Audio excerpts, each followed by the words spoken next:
Gadgets. Live. Yeah, I do. It's Friday! Hello. Happy Friday! I hope not too loud to repeat over here. It's Friday.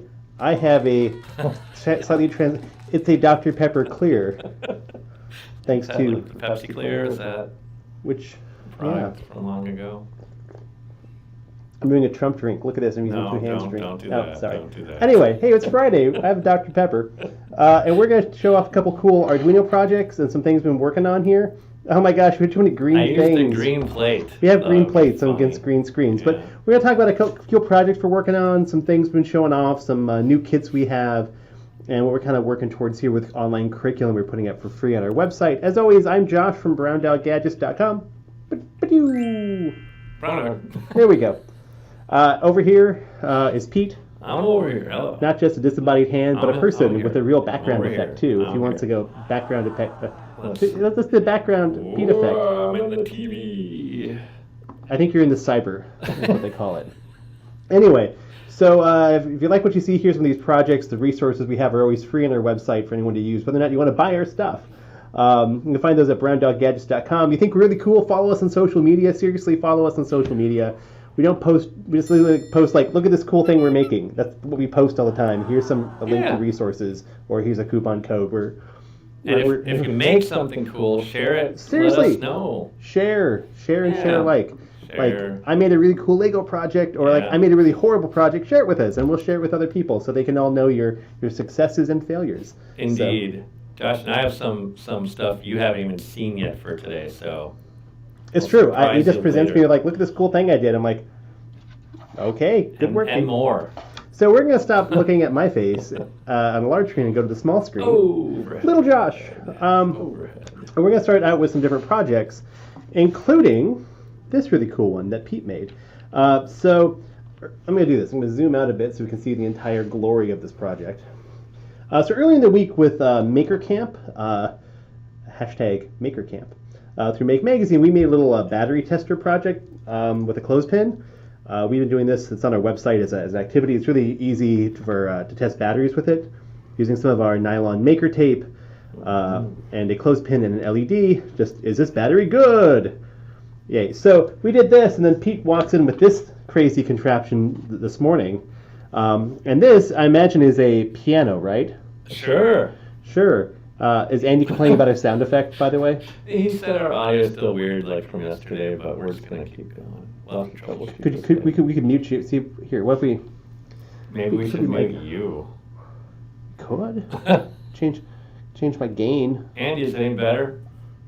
He's like in the other room. He could totally walk in here and see us. Or any viewers or listeners out there. Our audio is weird. It could just be Andy from years of like DJing. Has lost his hearing. Just gonna go with it. Horrible tinnitus. We're gonna go with it. Anyway, so this I imagine is a piano. Beep, Yeah. boop, beep, Turn on boop, the beep. battery. Yeah, I'm gonna turn the battery on. Okay.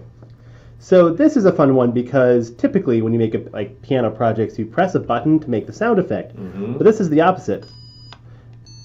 It's when the connection is complete, the sound is off. It's a normally closed switch instead of a normally open switch.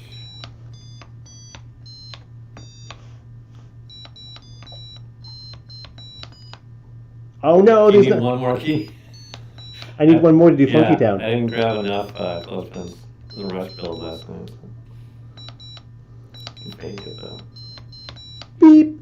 Josh, I took the code we used years ago for our touch piano, just a quick modification to it. Yeah. Yeah. So this is a fun one because it's different because when the connection is gone, then you have your sound. And we have this is the common ground here. So much like we did with this guy, we just ran our maker tape, our nylon tape up and under here. Since this nylon tape can handle the abuse. Unlike copper foil, it stinks. Maker tape. Oh, wah wah. Yeah, copper foil. Wah, wah. By the way, if you have any comments or suggestions, please stop bashing copper foil. Who's gonna say that? Who's going to say that? Because if you do, we'll send you... You know who's gonna say it? big copper foil industry. That's right, big foil. Big foil industry. They're gonna come down on us, It'd be big like, foil. How dare you? Did you know it's a horrible cabal of like copper manufacturers? Like we must sell sheets of slightly sticky, really weak copper foil. Probably guys with top hats and monocles sitting on a pile of money and copper tape. No, it's bags with dollar signs on it. Yeah. They're like lounging on big, Exactly. oversized bags of dollar signs, as Yeah. opposed to just having a credit card. Meanwhile, we're giving out Maker Tape free. We literally are. We have like little rolls of Samples maker tape. for So if you're a people. teacher or librarian, I say this frequently. No one ever messages us. We'll send you a free roll to try out. I know, right? Not one this size, but it's like a little You get some. 15-foot You get thing of maker some. tape to give it a try. And our LEDs have built-in resistors on them, so they're cool. Anyway, this is because you could do like all sorts of kind of switches. Like, oh, it's on the table, but we actually made some gigantic like paper knife switches as another live stream a little while back. It's a nice little template using cardboard, pretty quick and easy to put together. Yeah. You could do that. You could make a piano with these like big paper knife switches, like beep, beep, beep. And the cool thing is, if you want to make a gigantic, oversized one, like, I don't know, like a 3-foot tall one, you totally could, because we all have tons of Amazon boxes around right now. Like, I really think we should make like an oversized switch for the next trade show we go to. Yeah. Like, pull the switch! Perfect. And it just turns like a little light turns on, like, yeah! Yes. Because that's the kind of silliness I want to do. Or like every now and then something weird happens, but usually it's just like a little like beep, Yeah. beep boop. I know. Josh, I once used a giant industrial switch that was capable of like 700 volts to turn on an LED. Similar to your. That's pretty cool. Yeah, thank you. Well, you gotta do that. It's called recycling. Recycling. You got Recycling. It. It's a switch that probably cost like, hundreds of dollars, and I got it free, and it turned on an LED. Now, this is the kind of thing my toddler would really enjoy. He's like, ooh, and then he'd throw something across the room at the dog and giggle and then spill Cheerios everywhere. Because he's a toddler. Well, sure he is. But even with his horrible toddler motor skills, he could be like, oh, the little hands like, oh. Right. That's the kind of faces he makes because he's a toddler. How it works, right? Because he's only like 20 months old. Yeah. But he could totally play this. Good. Take it home for him. I need to make him a busy board. Okay. Let's Like, do that. actually, that's a project we should probably do sometime. Like Okay. a nice little busy board with like, we have so many switches and buttons in our warehouse. We just have like drawers full of like random parts we've gotten over the years. Like going back actually a decade of me getting things from the makerspace. I have a few random parts from there I kind of picked up for things and never used. Now, Josh, I'm just a simple streaming producer. Tell us what a busy box is exactly. Oh, a busy box. So a busy box is any number of kids' products where it's essentially it's a board with a bunch of random like just fidget things on there. I've seen them as commercially available where it's a bunch of different like latches and switches, like the kind of like door latches. Sliders and stuff, just so they can like play with different things. And buttons. Yeah. Eye-hand coordination, kind of like real-world example fine things. Motor skills. Gross Yeah. motor skills, fine motor skills, I don't know. What's the difference? Oh, both. Anyway, but I've seen people in the past on Instructables do really nice busy boards with their Nice kids where they ones. take like an Arduino, a bunch of big switches, rocker switches, LEDs and stuff. Things the kids can't break. Yeah. You can get some big switches for a couple dollars each on Amazon or eBay. And then just wire them up, and then just can come over there and flip switches and buttons and stuff, and things light up. Maybe a sound effect happens. Like we have a cheap MP3 module we've used off of eBay for stuff. Flip this switch, it plays this song. Flip this one, it plays this song. And it's simple, it's easy, and all the things we're talking about for like an electronics version is just drilling holes for the right size switches into a piece of plywood. Now we'll laser cut one out because Well, we you have a laser drill the cutter. holes with a laser cutter. That's what you mean. Or most of the switches we have are not gigantic either. Yeah. But one of the coolest one I ever saw was somebody made like a Dr. Evil-esque like control board with a bunch of switches that were labeled on the side, and he drilled out a map, like those little drill holes, a map of the world. And it had different lights underneath there. So you flip this switch, North America lights up. It was very low res, but they do different things. And had like a missile and like things would flash. It was really cute, and the electronics were really simple. I think it was a lot of like Radio Shack components back when they had like a Radio Shack little like sound module you could record a sound onto it and play it back. Yeah. And just that, and there wasn't a whole lot to it. It was the art aspect and the time you put in to do that drill out North America on there. But just doing a bunch of nice little like buttons and switches for a kid. Mm-hmm. It's interesting, it's unique, and it's pretty darned inexpensive to get. Like even just doing LEDs, where just flip switches, LEDs happen, or a mechanical buzzer turns on. You can spend $20 and build something like that. But anyway, enough of that. But you could totally build on there like stuff like this. Yeah.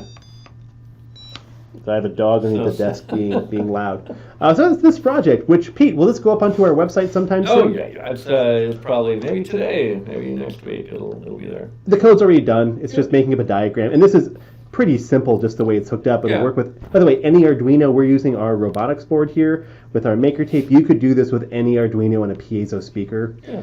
And, of course, only the classiest of cheap clothespins from Yeah. from Amazon. But the maker tape is the important thing because copper foil would not work with this. No. Maker tape also found on Amazon. Robotshop.com, Demco, Nazco, Flynn, Wards.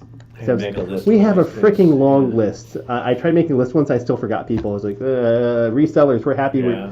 We're happy people are buying things. Josh, look, there's a mixture of 1/4" and 1/8" tape on that. Now, project, you know. cool thing is you could use the 1/4" to go to these as well if you just want to do like 3 or 4.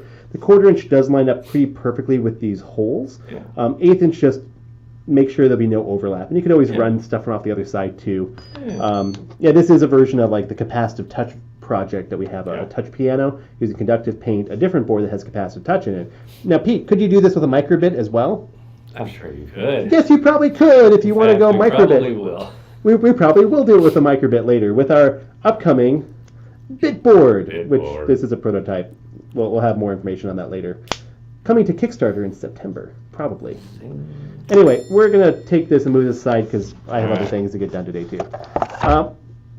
Next project. So Pete's been doing a lot of curriculum for our website, which is just very project-based learning with simple code and doing things with a robotics board since it's easy to plug things in and out of it.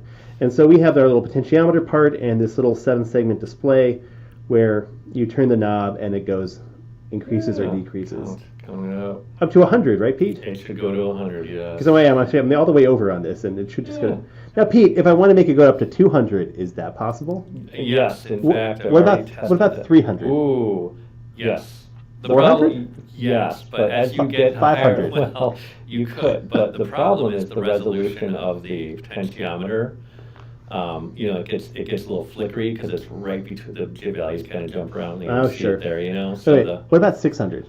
You could do it, but as Wait, you get 700? well, sure. But when you get to 700, it's going to be like 699, 700, 699. Wait, It's going to jump. 800? Yeah. 900? You sure. 1,000? You could, yeah. We could be here all day, couldn't we? Yeah, you can go over 1024, but you'll start losing some of the numbers because that's all the steps you get out Yeah. of the. And I mean, it's a 4-digit display. We like these little displays. They're really inexpensive. By the way, this display is now on our website for sale. We've had these for ages. yeah. These and a couple other our sensors are on our website for sale because people were asking, and we try to price them about the same as you find like on Amazon or something like that. You can, if you want to buy a cred ton of them, ask us, or just buy a cred ton off Amazon because they're pretty inexpensive. But these are great to control from any Arduino or microbit. Yeah. We've used these with microbit as well. That's like our bit board here that we'll eventually have for sale. We do have pin headers on here too, specifically because of stuff like this, where you want to plug in quickly, easily plug in without having to make a whole nother board. That's the problem with microbit. If you're just doing a raw microbit, alligator clipping off of here to something else is fine, but you only have 0, 1, 2, and then 3 volts in ground. You really want to break out all those little pins, which is what we've done here, and we'll have the pin headers for all of our little. We have 5 sets of pin headers on there to hook up. Say like a distance sensor and one of these guys, or a temperature sensor, one of those guys, or other things, and one of those guys. Thumbstick, servos, you got a servo, all that fun frickin' jazz. So anyway, this is Pete. Is this project up on our website? Yeah, we're still working through the codes there, diagrams, worked on some photos and video, and just refining it. We're going to add some more curriculum lesson stuff. But yeah, it's up there. It's up there. Dr. Pepper with real sugar. Sponsor. Only the best. Sponsored by Dr. Pepper. Sponsor us. No, it's not. Actually, I'd be cool with that. Yeah. Dr. Pepper. Anyway, so we have a bunch of these step-by-step projects, really project-based learning for kids wanting to learn basic Arduino stuff without having to get to the rigmarole of it. We do have a higher level curriculum as well that Andy, a curriculum writer, has put together. that is like very academic Arduino programming for people who want to go that much further distance with it. Yeah. But I know a lot of teachers just want to do like, sit down, let's make a project, let's make this thing happen, so I can build confidence by students. They can see how this stuff works together. Yeah. And Pete has commented the heck out of the code. The code just has Yeah. all these little explanations what each line does. Why is this here? Why do you need that? To really get people going, because I am not a good coder. I'm a really horrible coder. I know just enough to be Right. dangerous, not enough to be useful.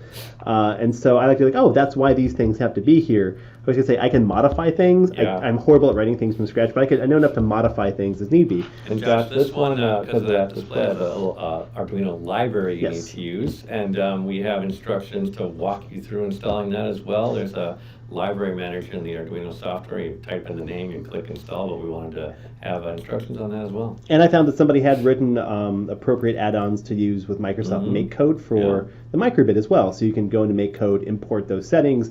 And I just was screwing around and using the built-in temperature sensor in the microbit. It does have a temperature sensor. It's the temperature of the processor, which should be about ambient room temperature. But I was displaying the temperature directly under this guy when I was testing out one of our prototype boards. Like, oh, Yeah.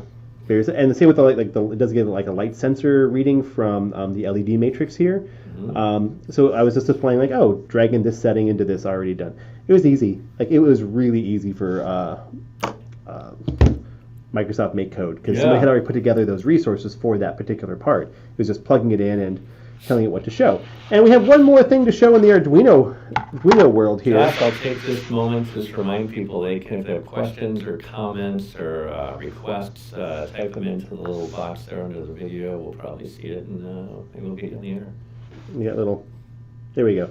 So this is an RGB, let's zoom into that because it's a tiny little, whoa, Zoom in there, yeah. whoa, tiny little LED. So this is one of our, let's see if I can Let's focus. focus that. You know. Yeah, close enough. It's focusing on this. This is one of our LED modules. It's an RGB LED, very simple. RGB is just really 3 LEDs in one. We've got 3 potentiometers hooked up to our Arduino, so it's doing a digital output of telling it how intense each LED should be. So I imagine if I turned all 3 up to max, it'll be white, right? Yes, optical Red. color mixing. Look at that. That's right, we're mixing. Mixing. Here, Pete, we could put it in the close-up Try a camera. close-up camera here. Close-up camera. Let's try that. And as I turn this knob, whoa, look at that. Kinda, yeah. So awesome. Now I'm just super blue, like that Yeah. song from the 90s. Okay, try red. Try really red. Try simply red. And then after that, you can try Green Day or Green Bay. Green. Green. I mean, All right. So anyway. Fairly simple, but I think this is nice because it shows, again, sort of this analog input to an analog output. You're color mixing optically with an LED that has 3 LEDs built into it, super tiny. And so, yeah, we've got the 3 digital pins hooked up here, one to red, green, blue, and then we have common, cathode? It's common positive. Yeah, I know, because it runs the 3 volt. The 3 volt, yeah, 3 volt. It'll work out 3 or 5 volts. We have Yeah. built-in resistors on here. It'll run fine off of either for this situation. Yeah. But yeah, I mean, we have new NeoPixel parts as well, which look very similar to that. Let me grab one and show it off. But NeoPixel is it's a whole different kind of conundrum to control. One's digital, one's analog. Yeah, this is analog. We're just telling it how much power to give the red, the green, the blue. With this, it's a digital color mixing. We can control a ton of these. By the way, if you ever want to know why a NeoPixel is better than RGB, if we want to have, say, like 10 RGB LEDs in a row, and each of them do something different, like a little string of lights, we'd have to have, with an Arduino here, either a separate controller to handle all that function, but really you need a red and a green and a blue pin for each of those LEDs. Yeah. So you have one of these, you need 3 hookups. For 2, you need 6. For 3, you need 9, and so on and so forth, and we run out really quickly. Bigger, yeah. With a NeoPixel, we can just daisy chain them together, one out, like connected one to the next, the There's next, the next, DI the next. and DO, digital in, digital out on each one. Yep. Flip this guy around to DIDO. We could tell, LED 10 in the sequence go blue, LED 11 go red, and it would know where everything is into the sequence. That's why they're just much handier, and people are doing far more complicated projects with RGB LED setups because of the NeoPixel. It's so much easier to wire and so much just simpler to control and program for. So let's go back to the overhead view and let's be done with this son of a gun. And put away with you, NeoPixel. Yeah, that can go. But we're going to start including NeoPixels in our kits. We include these guys in our kits currently. We're going to start including these potentiometers in our classroom sets here later this year, with some of our bigger kits as well. Maybe once COVID is slightly less crazy, we'll start throwing more parts in some of our kits at no additional cost. But anyway, they're on our website for sale too if you want potentiometers or NeoPixels or any of these. Any things you see on the screen today, except for Pete, are for sale. On the screen. So let's talk one more microcontroller thing. Yeah. So I have, that I picked up off eBay, and this is it's headless, by the way, right now. Makes life easier, but a Wally Lego kit from like 2012, 2013. This is a pretty big Lego kit. It's got really nice, like a good gearing on here for these. Nice. And so we're working on hooking up some of our continuous rotation servos we have that are Lego compatible servos, and just a little Lego axle on the end. And I've got a little connector here. Hooking those up on the bottom to then control this guy, to do some fun stuff with it. Maybe put like a distance sensor on him, have him like be autonomous around the office. As he's very, like, Legos are loud, by the way. When they're moving around, like especially Tank Tread, they are loud. That's why people don't do them so often, like clack clack, because Legos aren't a soft thing. Yeah. But yeah, we're gonna have to either use a microbit or one of our robotics boards on the back side of here.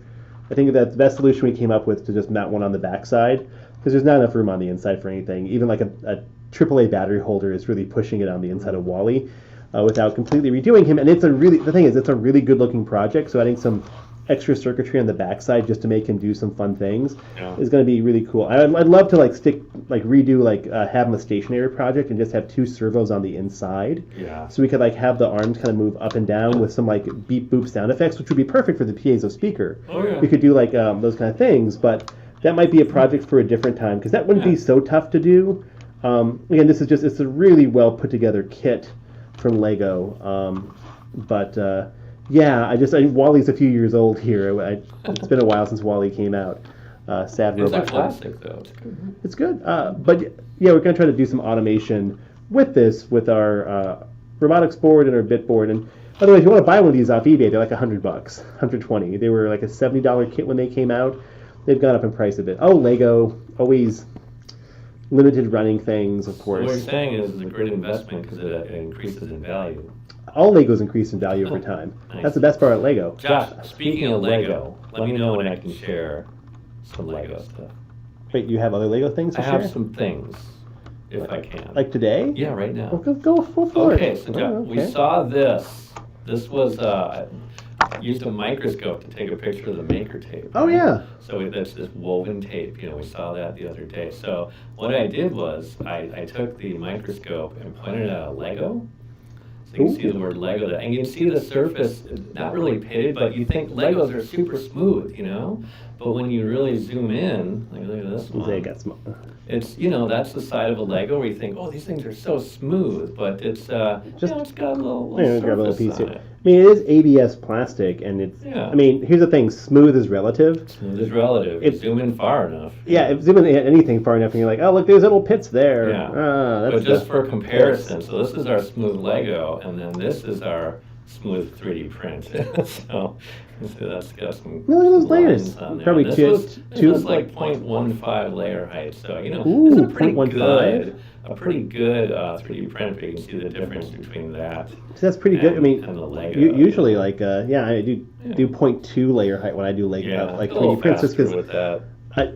I say I have some 3D prints from like when I got my MakerBot 9 years ago, back when I was teaching still. I can actually see I've got a couple prints where I printed the same thing at 0.3, 0.2, and 0.1. And the 0.1 looks fantastic. I mean, the print quality of a MakerBot from 8 years ago is pretty much the same as the MakerBot now. Yeah. But the technology hasn't changed really at all for the basic 3D printing. Yeah. However, just going from the 0.2 to 0.8 is 2 hours versus 3, quadruples the time at least. It takes so long to print. I found some prints I did in 2012 at 0.4 layer height, and there's ooh, these look low resolution, and when I print anything for a desk, really desk organizers is my number one 3D printed object these days, and Lego adapters. Which you made a really cool Lego adapter for one of our sensors too, didn't you? Yeah. What? Can you go grab that, Pete? I can go Legos? I'll grab it. Yeah, but we have some 3D. We're working on 3D printed adapters for our sensors as well, Lego adapters. Now, if you go to thingiverse.com, you'll find some. Pardon me, Dr. Pepper. But we're working a few of our own. Just because it's not tough, the resource files are out there. Thanks, Pete. Of course. And this right here is just a common distance sensor. We include these in our kits and use them with some of the things like that 7-segment display. But Pete made this up one evening. It just pops onto anything Lego based, so that if we're doing a project, we're doing something like this with a potentiometer and something else, we can just plop one of these guys down, pop the part in. It works pretty easily. Pete, you said you found resource files where for these? Okay, so I found basically a library that lets you create the Lego pieces. So you specify, the X and Y length and width, whatever. And it'll just make a brick. So what I did is created that and then built on top of that to match up to the size we needed and put the little slot in there. So I'll probably make some more because the library, we'll post about it. Yeah. It's pretty easy to use. And we only have, we think, like 4 sensors I think we use in our Yeah. kits. It's this, a thumbstick, the temperature, humidity, and the display. So we're going to end up doing like a little slot in, one like this for each of those, just so if you have a project, you want to stick things down, show things off. I mean, for this, we use some double-sided tape to hold this in place. Yeah. Magic. If you're working on a big Lego base plate, it's nice to just, have things hanging and just stick them right there. And we'll put the 3D files up, so if anybody has a 3D printer and wants to use them, they totally can. Otherwise, I mean, there's some really great like Lego-based resources on Thingiverse.com that have been there for years. I actually Pete was using a 3D printed holder for this that I printed off a while ago, which it's enclosed, has Lego on bottom, Lego on top. Looks really nice. People use those for also like little autonomous Lego rovers. We could use that with the Wall-E project. And even this, we're thinking of mounting like something like this, like in the middle of here for Wall-E, like somewhere in here, just so that we could have the sensor somewhere that still doesn't intrude the overall look of this, because he's got nice big eyes, but these are definitely way too small for like his eyes, unless you want to make your own custom PCB, which would be weird and really, really obnoxious. I make those. Of course he does. We'll have these up on our website here. We also, by the way, too, I was to point out, we actually have like double-sided Lego studs. So it's the studs on both sides. It's like a 2x2 plate with studs on both sides, so you could mount Lego, like our Crazy Circuits pieces, on the bottom of stuff. Yeah. So like we have some Lego X-Wings and other things where you've got the receptor part, Lego receptors, on the bottom of the wings. Well, we can't stick our Crazy Circuits parts on there because they require studs. So we have 3D printed, like 2x2 3D printed studs on both sides, guys. You can stick onto here, then stick these on. They're easy. They're clearly not Lego legal, but they work really well for projects, and those have been up on our website for quite a while. Rogue bricks. It is. By the way, there's a lot of like things that you can do with Legos that are like illegal Lego techniques. If you want to make like a cube with studs on all sides, there's a way to do it, but it's illegal. Ooh. Lego will come down from Denmark and they'll cook you a nice dinner and be really nice to you, and then probably leave, but send you a harshly written letter later. Okay, well, if I can just do that first part for the dinner, that'd be great. The Danish are nice. Denmark, people are happy. Nice. We got one other thing to show you. So, last thing to show you. Yay. By the way, this sensor also available on brownoutgadgets.com. That's true. Or you can just buy a bunch of them off Amazon too. That works. But help a small business out. So our solar bug kits we've had out for sale for a couple of weeks now. These are like a solar powered bristlebot. It's all tape based, so just a pair of scissors to attach our maker tape onto here, to motor, attach the solar cell with maker tape.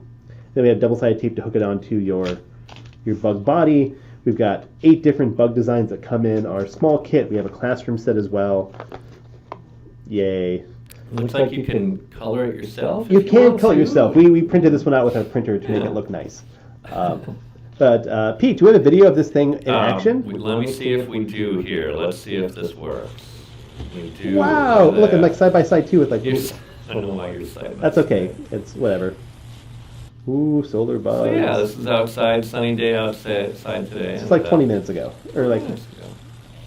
before we did this. We've been streaming for 30, so it was a little more, probably 40 minutes ago. Yeah. So these little guys will move around like that. They work pretty well. We've had some good successes with summer camps with these so far. A couple people testing things out. Look at that, little browndoggadgets.com at the end. So we have a 4-pack for $25, which comes in that nice little box with 8 bug bodies. Are we stuck on here? There we go. There. You want overhead again? Yeah, let's go overhead. Always go overhead. Oh, we got the video again. We'll get out of there Let's see eventually. there. We can. How do we switch back? Middle. Go, Middle. see, middle. That one. That's the computer. Oh, Next one that's- over. There we you go. go. There's our right. It's software. Woo. It's Friday, I'm tired. Pete's great at making Lego projects and clicking on small buttons. Does we have a big control board for him just to do sound effects? Pete, hook us up with a glockenspiel. Tiny buttons. I can't hear it. Don't have headphones on. But, so we have a $25 4-pack of these with 8 bug bodies and plenty of materials in there to make 4 of the bugs, obviously. And then we also have a classroom set for $100, which is has enough for 25 kids worth of materials in there.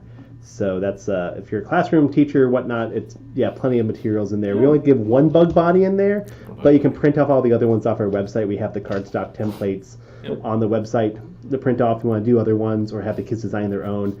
We just have it on some, not heavy paper. It's the paper we use for our packaging for our stuff. Just a little stiffer than your typical printer paper. It makes it easier. And we definitely have the wonderful rattle coasters, as we're calling them, which some people might recognize as self-sticking googly eyes. These work really well for having a nice smooth point of contact for these guys to go around on. They sound good.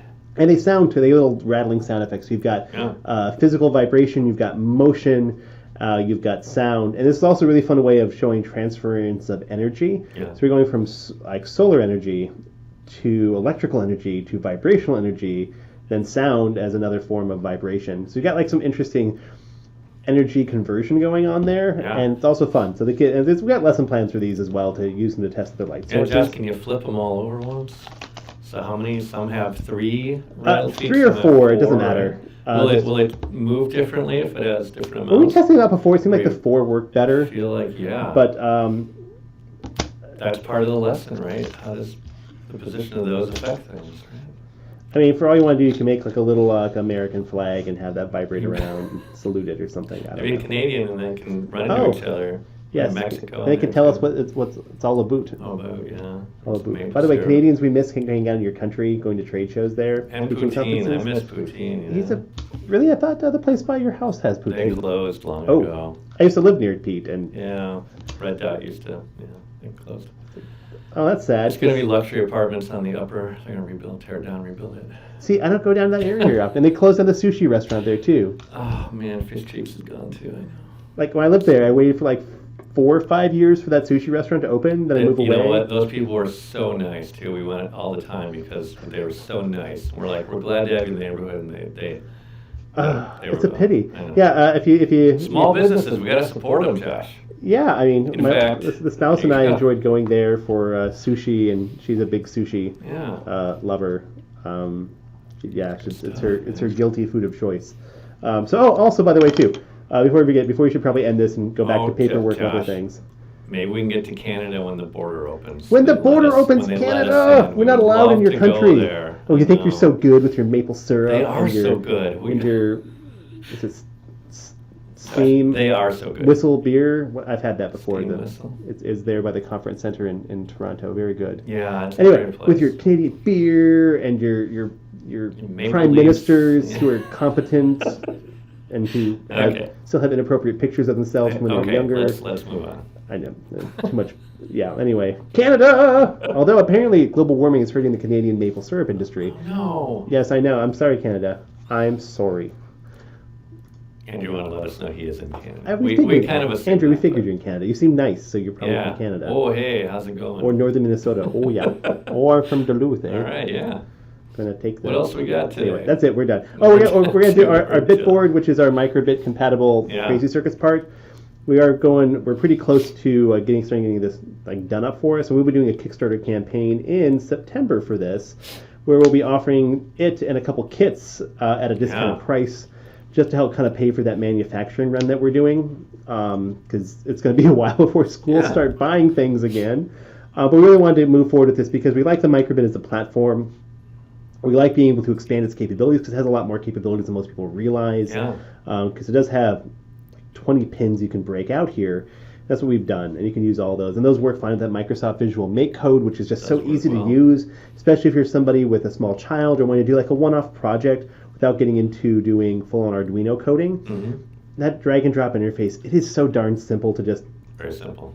Yeah, and then so we have the pin headers to plug stuff in, a built-in relay. We're going to be doing some bigger Lego projects with this as well. Mm-hmm. We've got a gigantic Lego carousel, which will be lighting up with NeoPixels and making it move once we put together the 2,500-piece kit that came in the mail the other day. Thanks, eBay.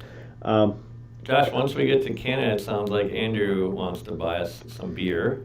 I mean, also has really good curry when he's in Toronto. Good Yeah. like Toronto curry. And he says, "Oh, great! Now it's another microbit." See, thing." that's Andrew. Okay, so Andrew, here's the thing. I totally get you because I gotta tell you, from a business standpoint, because I have an education background. My business knowledge was like one semester of business classes freshman year in college. Then I moved to history and was a teacher.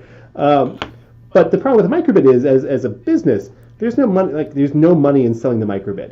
Like it has a very reasonable price, $18 typically, like on Amazon for this, sometimes even $15, depending on the retailer. It's inexpensive, and there's no margin. So when like people are selling it for $15 on their website, they're making nothing off of it. They're making maybe $1 or $2, which is nothing. So everyone makes their money off selling microbit components or accessories.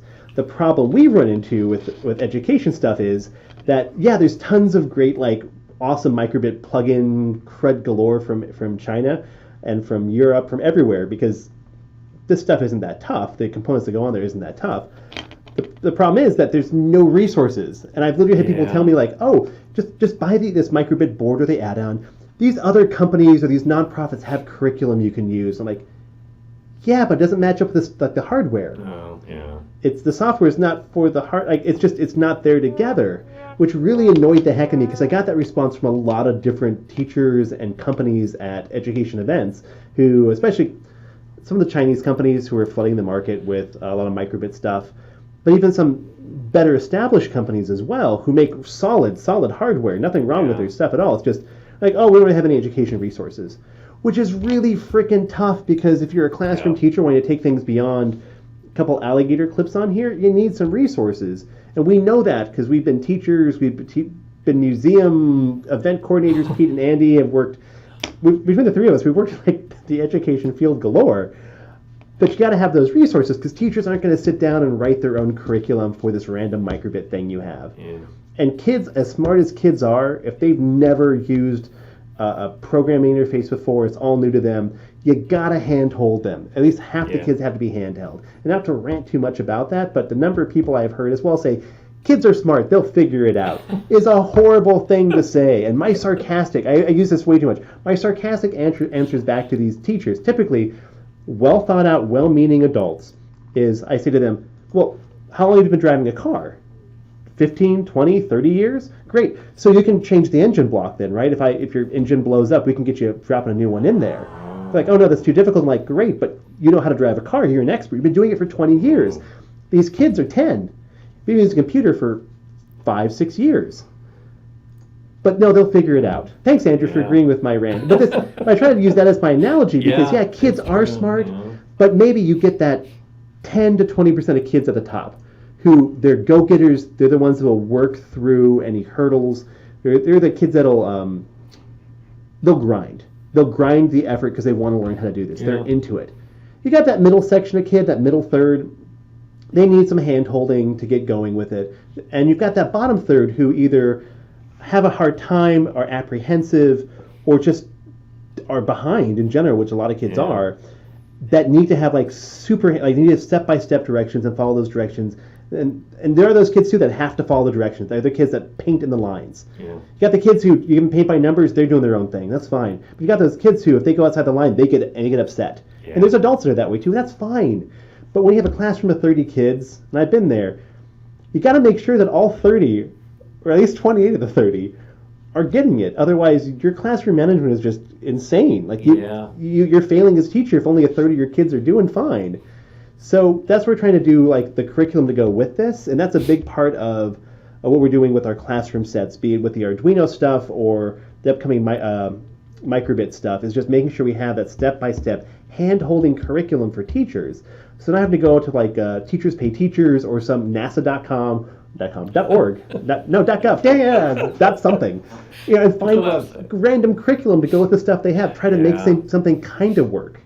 That's okay for baking. I got my supplies, got my recipes, but you want to have things coming together. That's why Little Debbie Or Betty Crocker. They've got the stuff and the directions. They all go together. Betty Crocker. Little Debbie has the Hostess The Twinkies. snack cakes you buy there Snack cake. already Okay, made. you know what I mean. Like Betty Crocker. Then Betty. Yeah, so Josh, What does Adam say again? Or Andrew. and I'm going to declare him viewer of the week here. Look at this. He also works to support teachers. Andrew, like email us. Yeah. Like seriously, we post so many free projects, just random things. We just make random like templates and resources and activities and directions. Email us or call us.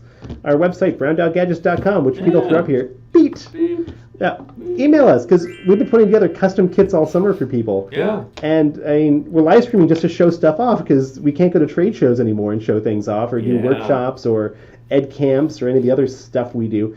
My calendar is full of events I should be going to. Like, Right. especially this summer, like, oh, I should be in St. Louis or no, New Orleans last week, Chicago like 2 weeks before that. Like, no, we're not doing these events, which is fine. I like sleeping in.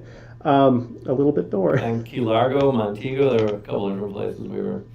Right. And occasionally we go to Toronto in February for the Ontario Library Association, their event there, which is very nice because Toronto in February is beautiful. It is. breathtaking. And that, Josh, that's why I say if you're watching, you have questions, comments, or requests. So, if there's people out there who have some ideas, we can probably put things together. That's we're just making like weird things like you got battery tester, easy project. Arduino stuff, solar bugs, because the summer camp wanted to do one of our projects, but it was a little too expensive, and we kicking this idea around for quite a while. Like, we'll just get our butts in gear and do it. We put it together for a couple of days. We knew it would work. We just had to do the fine details of it. And great, we have a kit on our website now that we've been meaning to do for about a year now. But yeah, email us. Seriously, people have questions. They want to do custom things. We can custom bags together for people as well. We're there, and we do all our own packaging here in Milwaukee, Wisconsin. Yeah. So if you just want 3 components out of our warehouse, ask. We'll put them in the mail to you. And to our fun Canadian people out there, like a certain someone, our viewer of the week, we do have a couple of Canadian distributors now. Ooh. So if you're like, wow, international shipping is such a pain in the old keister. We do have a couple. Spectrum Scientific, they're an educational distributor. Robotics Education with an X in there. B&B, the big French-Canadian education reseller. Robotshop.com also distributes in Canada as well. It'll help you save on shipping. Prices are typically the same for everyone involved. But that shipping, I know, is a big pain in the keister for people, because I totally get it, because I've shipped things to myself in Canada before, like, holy crud, it's not that far from Milwaukee to Toronto. It really isn't. We could drive there. It's not that far. But holy crud is international shipping and tariffs and duties and taxes. Bonkers. But email us. And seriously, people, especially our Canadian brothers and sisters out there, since we can't visit the fine, fine lands of Canada and enjoy your poutine, your French Canadian wine, your maple syrup, and your superior hockey teams, some would say, although my wife is a Chicago Blackhawks fan, so. Oh, man. Shh, I'm a Toronto Maple Leafs fan. Wow. I'm not a hockey guy. Fine. But anywho, well, we'll end the day today because we have other things too. But I know, we're gonna, as soon as we start getting a bit closer to our manufacture date on these, we'll start cranking out a bunch of different projects. That's why Pete's been doing all these Arduino projects. And we'll do basically all of the ones we have already, Arduino projects already, as a microbit project. Yeah. And then keep going from there, because we really want to make as many resources as possible so that if you're doing project-based learning in your classroom, you can just choose the things you want to choose without too much effort.